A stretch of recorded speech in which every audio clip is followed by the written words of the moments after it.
Kumbh Mela is very much related to Kriya Yoga. If you see the history of Kriya Yoga, Mahavatar Babaji met Swami Sri Yukteswar Giri under this banyan tree here at the Kriya Yoga Ashram in 1894 during the Kumbh Mela, and gave the whole prophecy of Kriya Yoga, how Kriya Yoga would spread all over the world to bring peace on this world through our practice. What we are learning here, I came in 2007, it was Ardha Kumbh Mela, because somebody told me it would be Maha, and I said I have to go because Maha is. अब ये था कुंभ मेला और कुंभ मेला और यार वो बड़ा अच्छा लगा मुझे। मैं तो कह रही हूँ कि रियल में देखो तो और भी मजा आए। किसको? वाघोरी को?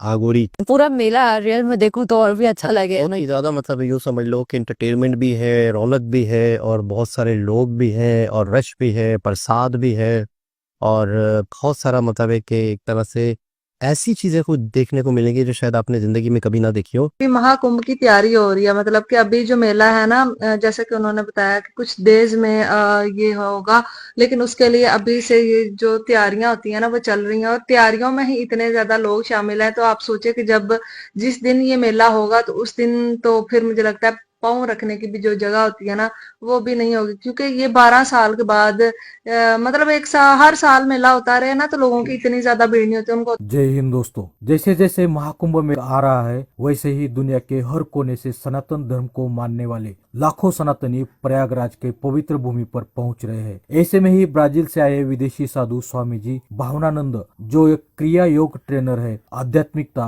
और महाकुंभ का उच्चतम अनुभव करने के लिए प्रयागराज में आए हैं। Only every 12 years. So I decided to come in 2007, but I also had just read Autobiography of Yogi, and I knew I need Kriya Yoga. So I came to India with these two thoughts, Kriya Yoga and Kumbh Mela. When I came here, I met Gurudev's camp at the Kumbh Mela, and I was amazed because I didn't know anything about Guruji. I was searching for Paramahansa Yogananda, but as I entered the camp, I started practicing. I felt so much peace and joy and everything that I was expecting from India. I have traveled all over the world. I have practiced many different spiritualities, techniques, and different teachers and masters, and I never knew the importance of a true guru. And when I met Guruji, when I met Kriya Yoga, I realized Kriya Yoga is the complete science that joins all different spiritualities, all different religions, and most important is the highest technique for us to experience the same inside of us.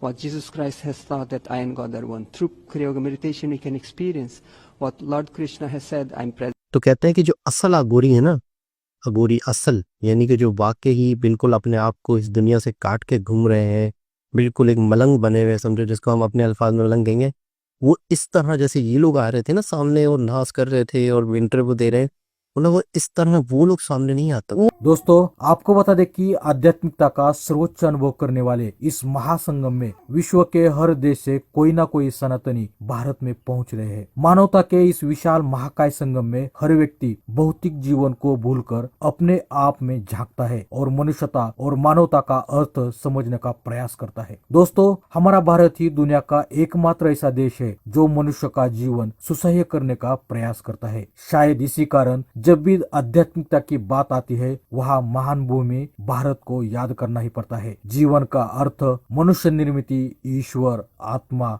शरीर, विश्व निर्मिति, आरोग्य, योग, ये केवल भारत की ही दुनिया को और मनुष्य जाति को देन है। इसी कारण लाखों विदेशी जीवन का अर्थ ढूंढते हुए भारत पहुँचते हैं और सनातन धर्म को अपनाते हैं। दोस्तों इसी तरह से एक विदेशी सनातनी यानी ब्राजील के विदेशी साधु स्वामी जी भावनानंद, जो एक क्रिया योग ट्रेनर है, आध्यात्मिकता की खोज में सनातन धर्म तक पहुंच गए हैं और आखिर महाकुंभ मेला में पहुंच गए। दोस्तों स्वामी जी भावनानंद कहते हैं कि आध्यात्मिकता और क्रिया योग की जानकारी ब्राजील में मिली थी और उन्होंने इस आध्यात्मिकता को समझने के लिए कई गुरुजी और स्वामी जी से बातचीत की, उन्हीं से ज्ञान प्राप्त किया, कई किताबों का अध्ययन किया, तब जाकर क्रिया योग और सनातन धर्म को पूरा समझ सके हैं। दोस्तों कहते हैं कि इसी कड़ी में क्रिया योग और कुंभ मेला के लिए भारत में विजिट किया था और स्वामी जी से मिले, उनके कैंप तक पहुंच पाए और सनातन धर्म का अर्थ समझ पाया। कहते हैं कि जीवन का अनुभव करना है तो हमें एक बार तो कुंभ मेला में डुबकी लगानी चाहिए और हमें आध्यात्मिकता को समझना चाहिए। दोस्तों, आपको बता दें कि क्रिया योग एक योग प्रणाली है जिसमें प्राणायाम,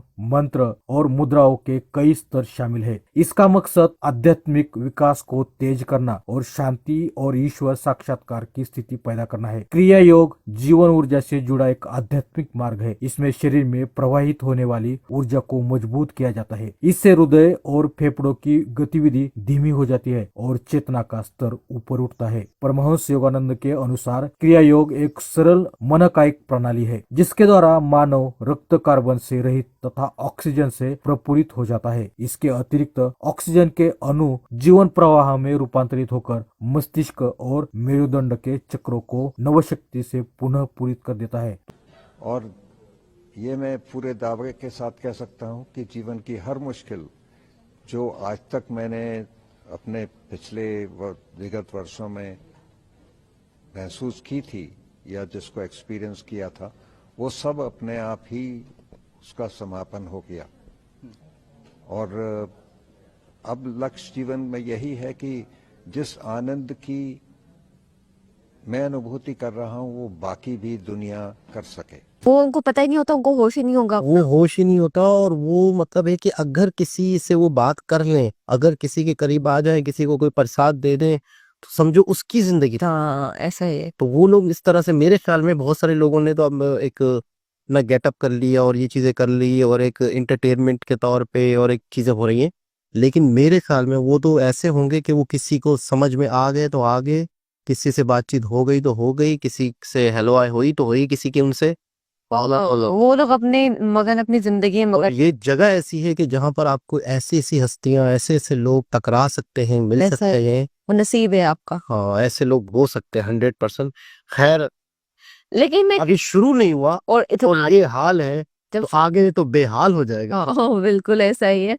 लेकिन अभी से मतलब इतने सब कुछ आपको देखने को मिल रहा है, जब स्टार्ट होगा तो क्या क्या देख लिया कि वाकई और बाकायदा जो डुबकी लगाई जाएगी जब 13 तारीख को, जो पहली डुबकी होगी समझो एक तरह से, तो दुनिया जहाँ के लोग होंगे, अभी तो मेरे ख्याल में शायद पता नहीं किस तरीके से पॉसिबल होगा, क्या सेलिब्रिटीज जाएंगे या अवॉइड करेंगे, मतलब बड़े बड़े लोग भी मेरे ख्याल में जाएंगे, क्योंकि ये चीज़ तो वो है कि जो किसी की जिंदगी में एक दफा आ रही है तो कौन नहीं जाना चाहेगा। लेकिन उनका अपना एक सिस्टम होगा, उनका अपना एक प्रोटोकॉल होगा, जैसे पॉलिटिशियन है, बहुत सारे लोग हैं, तो उनका भी कोई एक अपना रूट होगा।